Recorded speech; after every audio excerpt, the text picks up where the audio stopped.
মা আমরা খাচ্ছি, তোমরাও খেয়ে দিয়ে ঘুমিয়ে পড়ো। তারপর আর মেয়ের সাথে কথা হয়নি। আমার মেয়েটাকে খুন করে ফেলেছে এরা। আমার একটা মাত্র মেয়ে, অনেক কষ্ট করে ডাক্তার করেছিলাম, লোকের সেবা করতে এসে নিজেই খুন হয়ে গেছে। মাত্র 250 টাকা ভিজিট নিতেন মৌমিতা দেবনাথ। সবসময় রোগীদের লম্বা লাইন লেগে থাকতো তার চেম্বারের সামনে। যেখানে অন্যান্য ডাক্তাররা 500 থেকে 1000 টাকা ভিজিট নিতেন, সেখানে মাত্র 250 টাকা ভিজিট নিয়ে রোগী দেখতেন মৌমিতা দেবনাথ। তাছাড়া কত শত গরিব সামর্থ্যহীন পেশেন্টের কাছ থেকে কোনো টাকাও নেননি তিনি। বর্তমান যুগে এমন একটা মানুষের কথা চিন্তাও করা যায় না। মৌমিতা কতটা যত্নবান আর শৃঙ্খল ডাক্তার ছিলেন তার প্রেসক্রিপশনের লেখা হ্যান্ডরাইটিংই সেটা বলে দেয়। চমৎকার তার প্রেসক্রিপশন, কি চমৎকার তার হাতের লেখা। প্রতিটি ওয়ার্ডই তিনি কত সুন্দরভাবে বুঝিয়ে লিখেছেন যা যে কেউই পড়তে পারবে।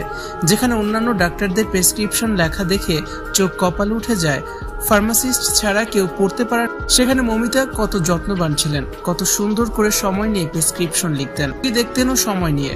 কারো তিনি রোগীর খুবই আপনজন, কারো বোন, কারো মেয়ে। মৌমিতার সুন্দর ব্যবহারের কারণে সবসময়ই তার চেম্বারে রোগীদের লম্বা লাইন লেগে থাকতো। বর্তমান যুগে 250 টাকায় কোন ডাক্তার রোগী দেখে?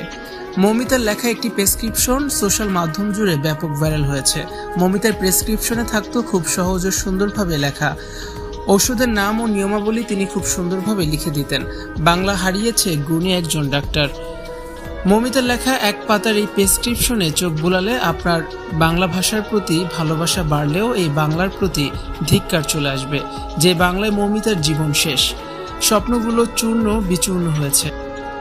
বাংলা নিয়ে সারা বিশ্বে বাঙালিদের গর্ব করার মতো অনেক কিছু থাকলেও মৌমিতা ধর্ষণ কাণ্ড নিয়ে আরজিকর মেডিকেলের মতো কলঙ্কজনক অধ্যায়ও কম নয়।